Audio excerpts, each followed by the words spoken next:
Welcome everyone. Yule is the pagan heathen festival. It has origins that go way back before Christmas. Now, who do you think Father Christmas is? I know there's a lot of children out there who are really excited at this time of the year because they think Santa Claus is coming, or Father Christmas, or Saint Nicholas. If you look around the world, there are many traditions that talk about a man that's elderly, that goes around, flying around with his little helpers and his animals, that give presents to the good and give disasters to the bad or the naughty, to teach them so that the following year they can then be good or better behaved. This has been mythology that has been passed down through the centuries, but it had an origin. It stems from the north. Now, Saint Nicholas came from the Turkish lands, and he was also an elderly man with a beard and a cape. You can see where Christianity came in, they turned it into a Christian festival. If you look back through time, it was totally different. It was built around winter solstice, and that's the 21st of December, and that is when we have the sun at its lowest point, so that the days are more like night, especially in places like the North Pole, Scandinavia, the Arctic Circle. Wreaths were made out of evergreens and brought into the home. Trees were put into the home, but they were decorated with wishes and things like that. Back then you couldn't get lights for the tree, but they did put candles around them. They did put decor that suited each family. The Yule log was burnt every year, and that would be almost like asking for prosperity for the next year. And in them days they lived in the elements, and the elements were cruel and the land was tough. So you can understand that a lot of what they did at that time of the year had reference to the way they lived. When Christianity came in, they wanted to get the pagans and the heathens into the church without them feeling like they had done a terrible thing. So they brought the festival forwards. So they put Christ's birthday on the 25th of December instead of the 21st, and instead of it being the rebirth of the sun, it became the birth of the Son of God. So you can see the relevance. They also brought the evergreen tree in so that the pagans could still celebrate in the ways that they'd always done, but eliminating the names of the gods. Saint Nicholas, he took food and things round to people that were poor, that didn't have anything, a Christian ideal. So he became Father Christmas, he became Saint Nicholas. The children would look forward to being given gifts for them and their families at that time of the year, if they'd been good, of course. And that was another Christian aspect. If you look at it, what do they preach? To be good. To get good, you go into the kingdom of heaven. So we can see there is a teaching aspect for the children. To be good, you receive. To be bad, you get pushed away. So, in pagan times, we had many gods, and in the north, we have the Nordic gods. And Odin is the All Father. Now, a lot of people can see the relevance between Santa Claus, or Father Christmas, and Odin, because Odin also flew through the air on his horse with 8 legs. And the Scandinavians, they celebrated a 12-day holiday, and that was known as Yule, but they spelt it Y-U-L. But we spell it this day and age Yule as in Y-U-L-E. Scandinavians also liked to sing, and they sung things that were similar to carols, and this was back in them days, so you can understand they would stand around and be merry and joyful for what they have received. Also the Yule log would be burnt, and that would be a type of ritual, almost like an asking the gods for help for the following year, because not only did they have to struggle with their food supply, but also water and the things that we all take for granted. So they would sing carols, they would burn the Yule log, but the log would be lit for up to 12 days. Mind you, scholars now are saying that they don't think it is 12 days, that it was more likely to be over 3 days. It could be at any time because different villages did it in different ways, but the Yule log was always burnt. And there is also speculation that some Yule logs were so long to keep them burning for so long, but I don't believe that personally. I just think that they had candles that were done in such a way that they burnt very slowly, and so eventually the candles would be burnt down, and then they could put the Yule log onto the flames, and they saw that as an asking the gods for favour. So good in a way that that's what they did, and so the Christians did a similar thing, but they did it in a different way. They had the evergreens in their homes, they decorated it, they had feasting, but they had present giving between each other. Now, there's not much wrote about what happened in the old days, so we can't say whether the villagers actually got together and gave presents to each other. They may well have done. Odin had an 8-legged horse called Sleipnir, or Sleipnir, and that horse has a story to it if you look back into the poetic Eddas and other books, which is quite funny. But the 8-legged beast that he rode the back of is very similar to the 8 reindeer that rode with the sleigh. 2 names on that list of reindeer. Both those meanings are actually thunder and lightning. So we can see that there is a correspondence between thunder and lightning, and Odin, he actually commanded. Whereas Thor used thunder and lightning, Odin commanded thunder and lightning. So we can see there's a difference there. But if you think about it, guys, the sleigh, not used in European countries.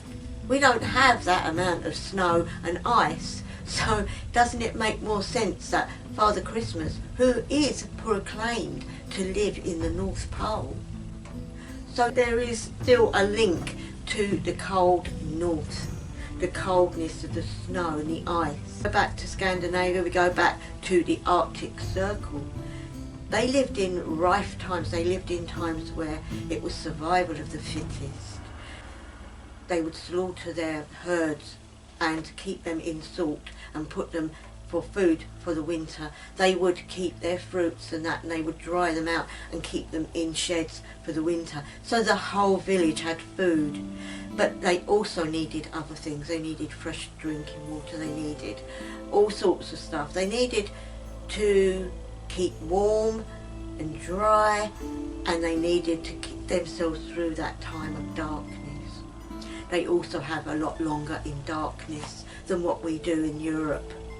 Their days can last all day with a very slight amount of light. For 6 months, it's totally different out there in the north. So Father Christmas, I can really imagine actually coming from there. So how much more should we actually believe that he does come from there? And a lot of the stories have come from their mythology rather than what we're taught in Europe.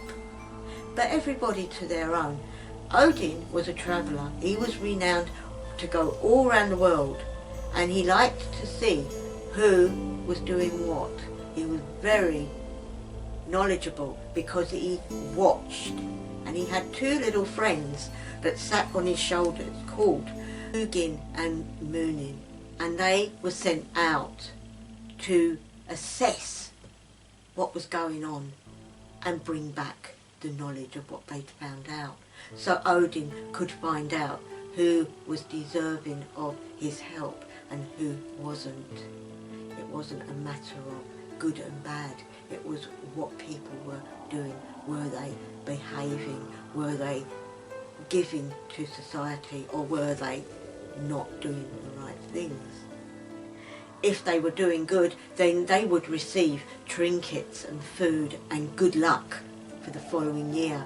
But if they wasn't, they would receive a big dose of bad luck, and he would turn from them.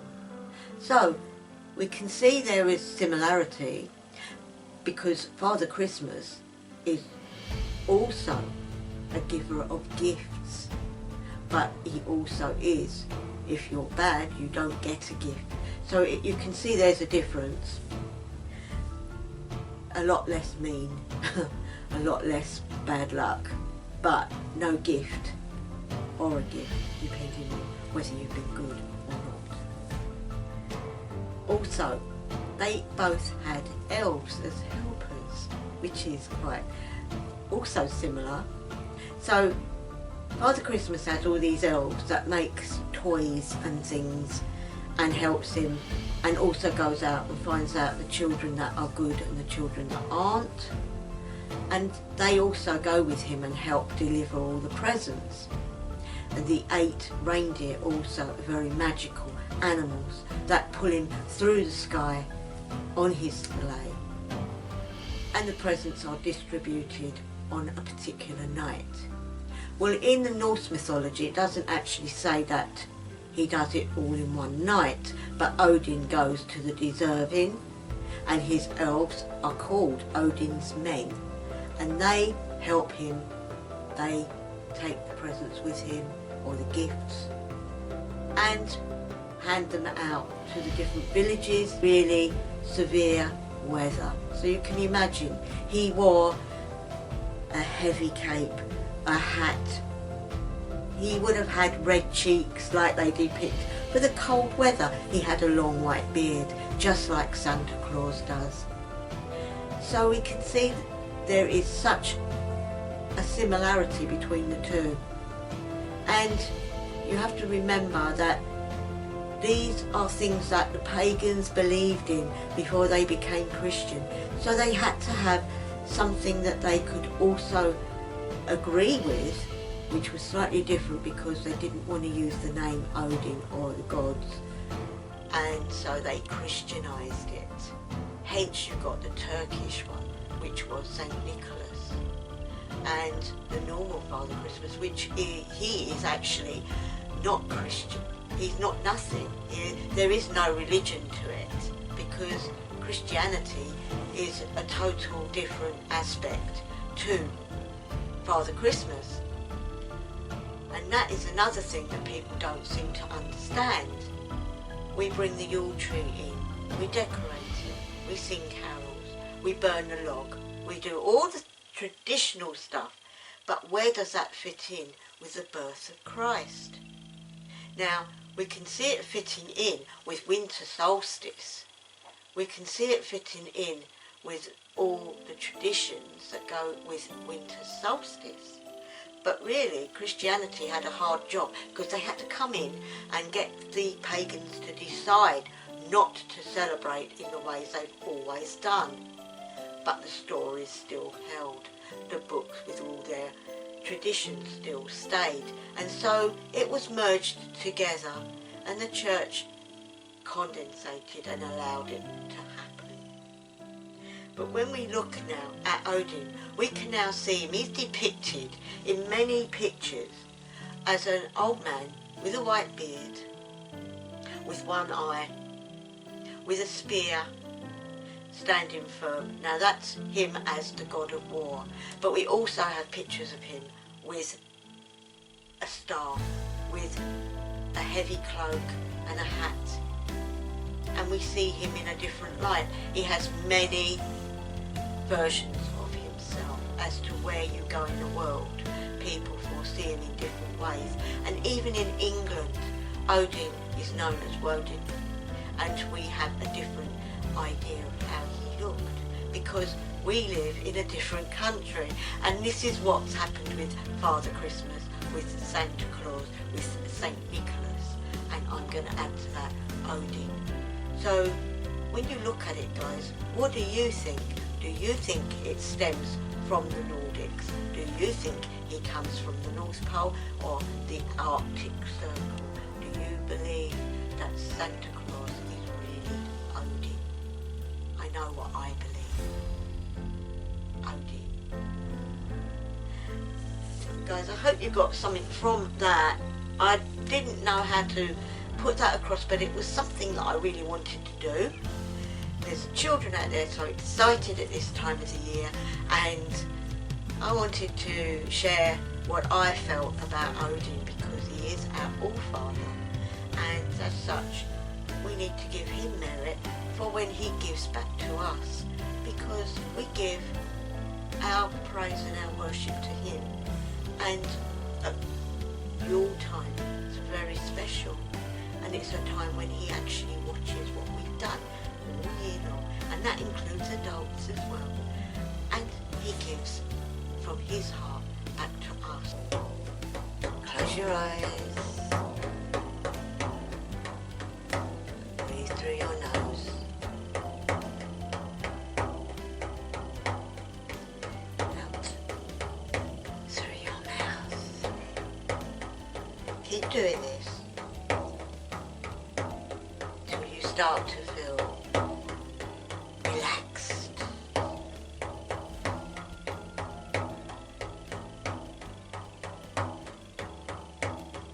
You find yourself with this thick snow everywhere around you.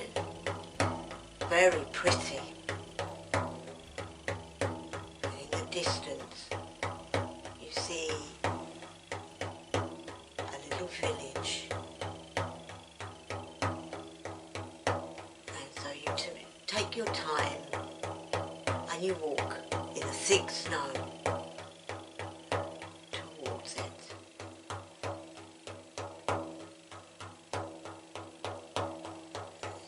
So you'll get nearer now.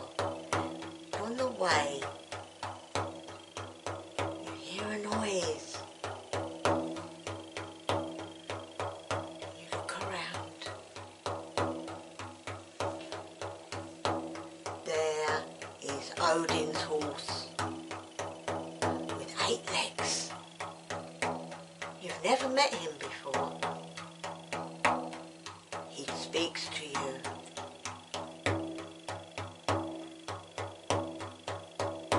Hello, who are you? You say, I've come to meet the man who gives out gifts every year. He says, oh, that would be my master. That would be Odin, the god of thunder and lightning and war. What do you want with Odin?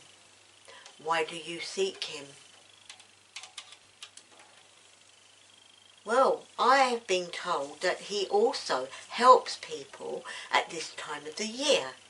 And I'm looking to find him because I've never known him in this way. He says, well, if you wait, he'll come out in a minute because he's warming up and he's putting his clothes on and getting ready with all the gifts that he wants to give. He also has his friends with him, his elves that help him. They work hard to help him to deliver and to suss out people. And where do you fit on this list? Have you been good? Well, I say, I think so. I hope so. Would be nice. He then turns his back and says, you'll have to find your own way. He's just down there. And you make your way down a path which has been trodden on many times, so you know people living there. that there is people walking this path. As you make your way towards this big building, you can hear lots of noise, lots of talking and lots of joy, people singing and a smell of food cooking. As you get near, you're a little bit shy because you don't know who's in there. And as you poke your head around the doorway, you see Odin in his full aspect, glorious, with light shining from him. And he looks at you with piercing eyes.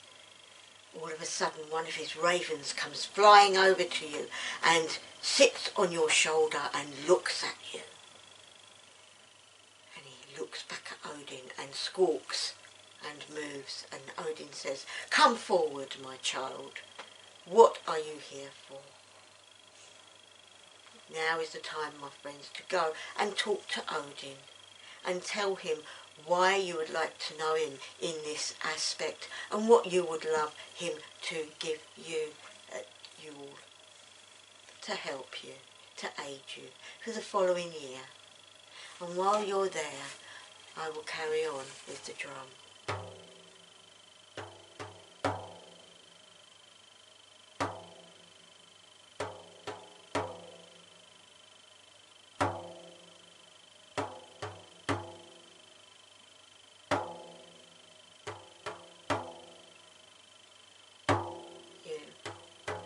Time now. If he's given you something, put it in the bag that you've got with you and come back. Has he told you what he does? Has he enlightened you? Only you can know that, my friends. He's getting ready now to give his deliveries. So they're ushering you out. And you make your way back after saying goodbye and thank you through the path back to where you found yourself. You see Odin on his horse. He smiles and they're gone.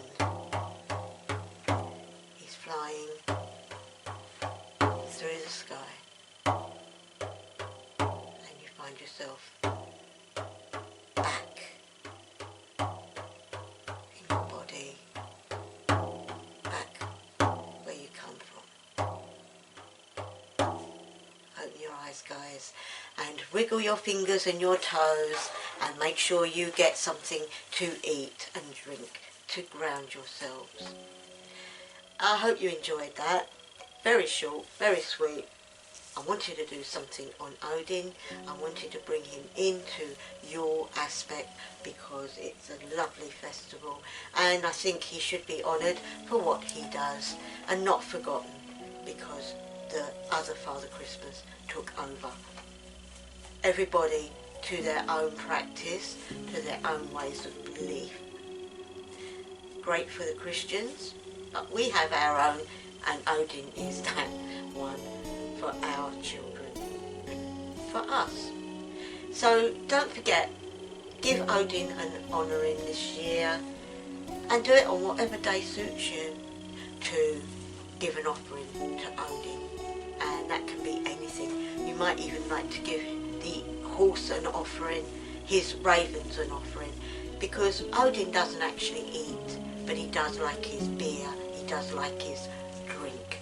So you can fill up a drink for him and maybe put something for the animals as a gift to them, because they tend to get forgotten. So we can do that. That would be really lovely. And I'm going to leave it there, guys. I hope you enjoyed this. Any new subscribers, I want to thank you so much. To those who have come back, thank you also.